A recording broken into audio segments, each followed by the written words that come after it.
Well, hello everybody, I'm Connor Arthur. I'm a student at Lake Washington High School, and today I'm going to be giving you a history lecture about the Renaissance artist Pieter Bruegel the Elder. Because he was pretty much the most influential artist of his time in the Northern Renaissance. And many people know about the Renaissance because of the Italian masters like Leonardo da Vinci, but Northern Renaissance, I don't think it gets enough attention in the world of art and also the world of wider history. So we're going to get started here. So who was Pieter Bruegel the Elder? Now, this is a drawing that is presumed to be a portrait of Pieter Bruegel, but it is not titled self-portrait. Its title is The Artist and the Connoisseur, because there's a guy standing behind him watching him paint, who I guess is the buyer of the painting. So Pieter Bruegel here was born in around 1525. We don't have an actual specified date of birth for him because he's a pre-modern person, and the further back in history you go, the less recorded things tend to get. He was born in or near Breda, the Duchy of Brabant in the Holy Roman Empire. He was an exceptional artist who lived during the age of Emperor Charles V, who was an exceptional sovereign and, sorry, this chair is getting quite annoying, an exceptional sovereign in the way that he sponsored the arts at his own court. But Pieter Bruegel was not actually a court artist for Charles V, but he did live during that golden age of arts and sciences that Charles V sponsored. So there were a lot of artistic ideas floating around during that time that he would have picked up on.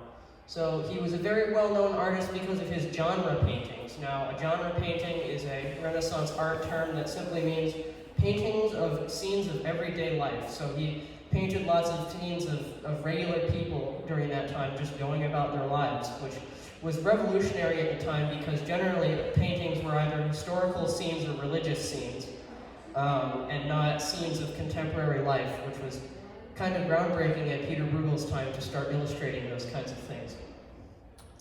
But also, if you were here for the last presentation, that one was about Hieronymus Bosch. He followed after Hieronymus Bosch quite a bit. Yes? You used that image last week. Yes, that one was when I was talking about Bosch's successor, Pieter Bruegel. Right, that's right. So, if you weren't here for the Bosch presentation, Hieronymus Bosch was a very unique artist, which Pieter Bruegel followed after quite a bit in some of his religious scenes.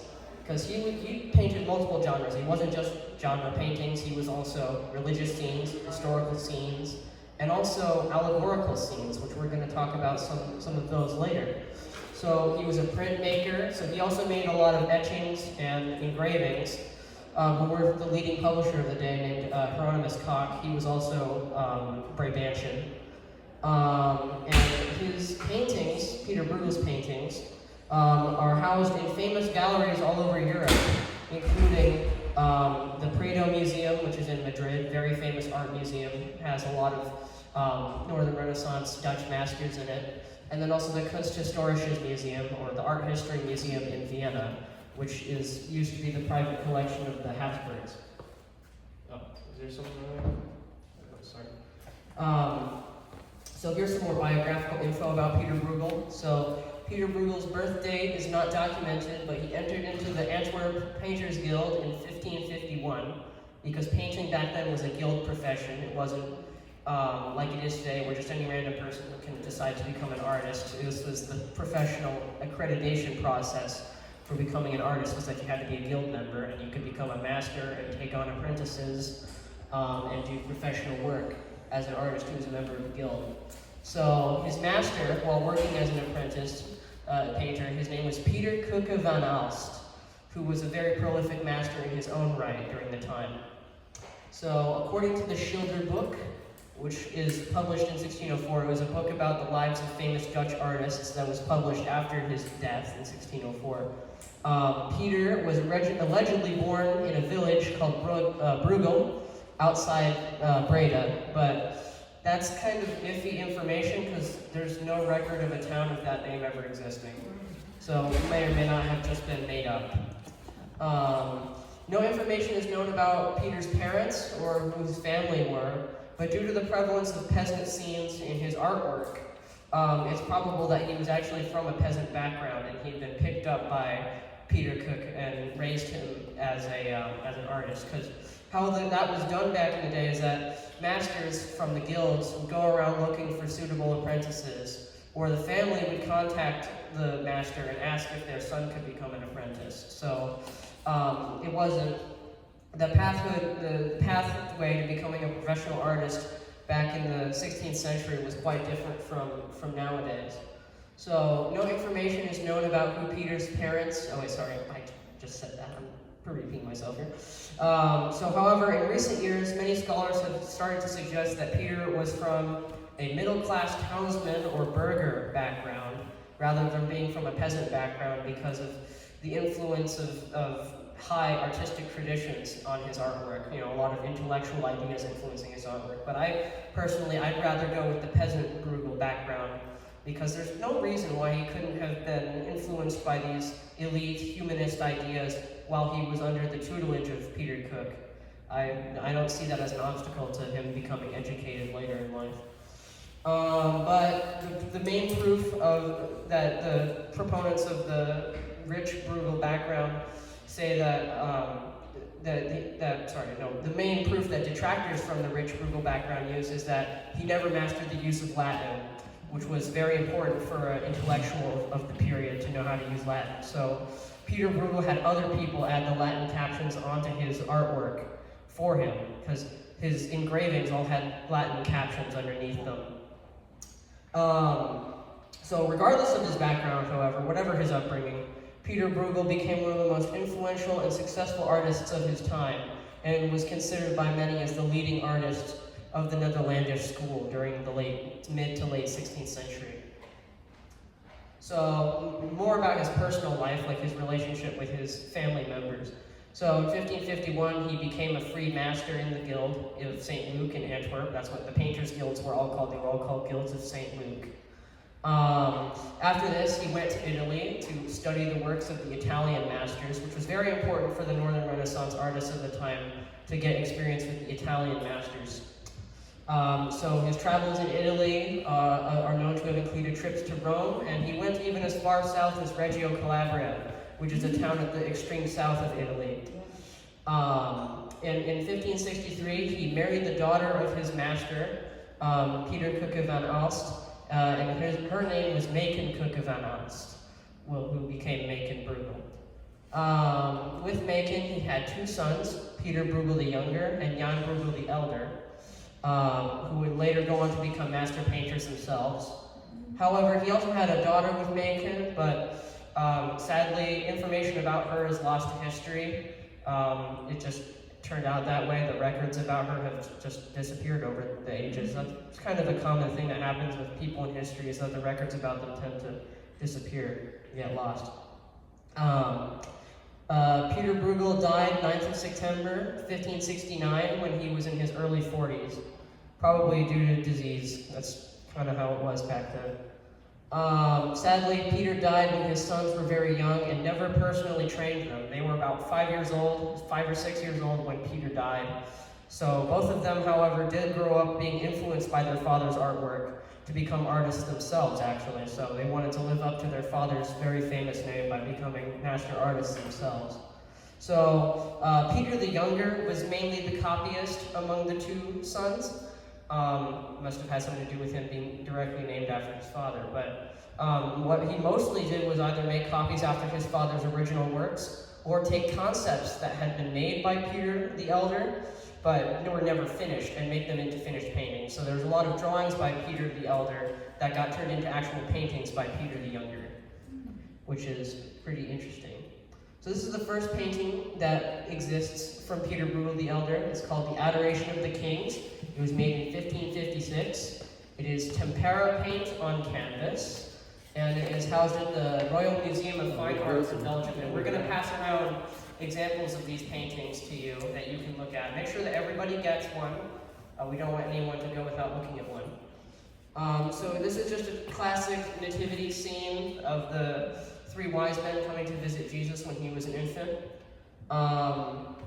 You know, it's probably one of the most typical works of Pieter Bruegel. It's not the most interesting compared to some of his later work.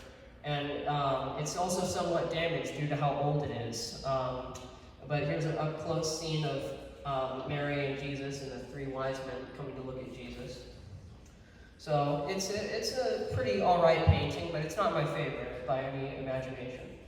So here's the next painting that he made called Netherlandish Proverbs. Now this is his first allegorical painting. And it illustrates, now this is not the full painting. It's made in 1559, and it is oil on panel, so it's an oil painting. And it is housed at the Berlin State Museum. So as you can see, it is a huge scene, very large, containing illustrations of over 150 different Dutch sayings, but illustrated literally, not allegorically, literally. So, and I picked out a couple of examples here to show you guys in particular. So we have tying the devil to a pillow, which is supposed to mean obstinacy overcomes everything. So he was a very funny painter. He illustrated all kinds of silly scenes like this. So the next of these is banging your head against the wall, frustration. Carrying water in one hand and fire in the other, which means to be two-faced. Oh. Yeah. To have one's roof full of tarts, which meant that you were rich. He's like, oh, that guy's roof is full of tarts. That's I guess what medieval Dutch people would be saying to say somebody is rich. And then to bell the cat, which means to carry out a dangerous or impractical plan. And then also there's another one illustrated with this character, which is armed to the teeth, which is one that we still use. He's got a knife in his mouth there. Can I interrupt? Yes. This is a painting by him? Yes. Oh, wow. Yes, this is made by Pieter Bruegel. Yes, this is one of my favorite Pieter Bruegel paintings. Now, I'm not going to be able to cover every painting or engraving that he made in this presentation. He made over 70 different works in his lifetime, but I'm going to show you some of the most interesting ones. One shears sheep and the other shears pigs, which means that one thing confers advantages and the other is a waste of your time. Yeah. To pee against the moon, which is a little bit of a vulgar one. This man here, he's urinating against this sign, which has a drawing of the moon on it, and it meant to do something that's futile, to waste your time. So yeah, there's that one. It's kind of gross. The world turned upside down, and the medieval iconography of the world, in the world as represented in medieval iconography, is the globus cruciger, which is a piece of royal regalia, like a coronation. The king is holding the scepter in one hand and the globus cruciger in the other. So the medieval globe was represented as a globus cruciger, and it means to have everything go wrong. The world's turned upside down. Fools get all the best cards. To be lucky, but to be stupid. All the dumb people have the best luck, right? And then throwing your money in the water. Well, it means to waste your money. And those are my favorite proverbs in that painting. You might be able to pick out a couple other ones when you're looking at it. So this one is a religious allegory scene. It combines religion and allegory. It is the battle between Carnival and Lent. So Mardi Gras versus Lent. It was painted also in 1559. It is oil on panel, and it is housed at the Kunsthistorisches Museum in Vienna. So this is a huge scene of characters, performing scenes out, from, celebrating Mardi Gras and, Lent. You have people leaving church over here, and then over here people are, partying and stuff. But the main characters of this particular piece of artwork are these two figures right here. Man on the left represents Lent. Not Lent, the opposite, Carnival. He's got lots of food all over him, and he's fat, and he's riding on top of a keg of beer or something. And then on the right here, you have this person, this fellow, who represents fasting and Lent, and he has, or he or she, I don't know which this person is, but he's got fish on the end of a wooden thing. I don't know what that is called, but it's like they're jousting with them, right? So I suppose that is pretty clever. So then the next painting is Children's Games. And this one is a large, oh sorry, I didn't go over. It was painted in 1560. It is oil on panel, and it is housed at the Kunsthistorisches Museum also. Pieter Bruegel was collected very prolifically by the Habsburg court. He was, posthumously, once his artwork had got out into the world and become famous, they started buying, monarchs and rich people, prolific people started buying up Pieter Bruegel paintings, and this one ended up in the Kunsthistorisches Museum, which used to be the private collection of the Habsburgs.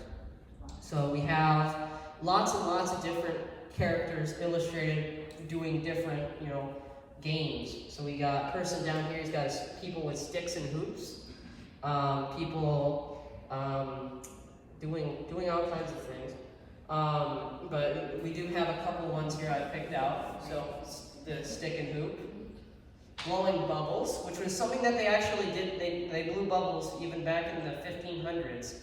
So this painting is actually one of our primary sources for how people in early modern and medieval times had fun.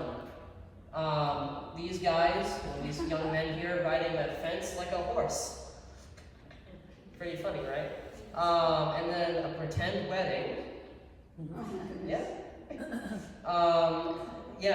And then this painting is the Battle of the Strong. Well, it's not a painting; it's an engraving. Actually, it is the Battle of the Strong Boxes and Piggy Banks, or it is also called the Battle About Money. It is actually not by the hand of Pieter Bruegel. It is based on a drawing by Pieter Bruegel. It was made by an engraver named Pieter van der Heyden, based after a drawing by Pieter Bruegel, and it is made after 1570. So we don't actually have a specific date on this, but the drawing that this is based on was a Pieter Bruegel original, but he just made it into an engraving, which could be mass-produced, distributed by old Hieronymus, like we mentioned earlier. So this painting is actually a social commentary. Now, Pieter Bruegel was one of the first really political artists who wasn't afraid to use art to get his mind across. So what this painting is a satire of greed. So at this time, Pieter Bruegel was living in Antwerp, which is a very rich city. The Netherlands, or in this specific case, Pieter Bruegel didn't live in the modern day Netherlands. He lived in what is now Belgium. So he's technically Belgian, but we're not going to get into it. So anyway, he lived in Antwerp, which was a very rich city at that time. Loads of merchants bringing in money into the city, and it's like it was a giant rat race between who could make more money. So Pieter Bruegel saw how much money mattered to the people who lived in Antwerp, and he thought it was silly. He thought, money isn't everything, guys. So he illustrated this scene of piggy banks, and well, they were not piggy banks really, if you look at them, but money containers of one sort or another, and strong boxes, battling it out like a medieval battle. To like make fun of the merchants who all they did was squabble with each other over who'd get more money. One of the interesting things about this particular illustration here is that you can see lots and lots of examples of the kinds of weapons that would have been used around Pieter Bruegel's time. You got people, two-handed swords, people, carrying around pikes, and all kinds of things. But the other interesting part about this from a material archaeological perspective is these strong boxes. So back in the 16th century, they were a relatively new invention. They were created most chiefly by the ironsmiths of the city of Nuremberg, who were very respected for their craft back in the day. And they produced them primarily for the Spanish, actually. The Spanish were the primary customers of the Nuremberg strongboxes. because they used them for the Spanish galleons carrying gold from the New World. You know, you can't just put gold in any old container. You need to make sure it's secure. Are those wood with the Yes, wood with metal? iron bands pulling them together. And they were a primary export of the blacksmith's guild of that city, was creating those strong boxes.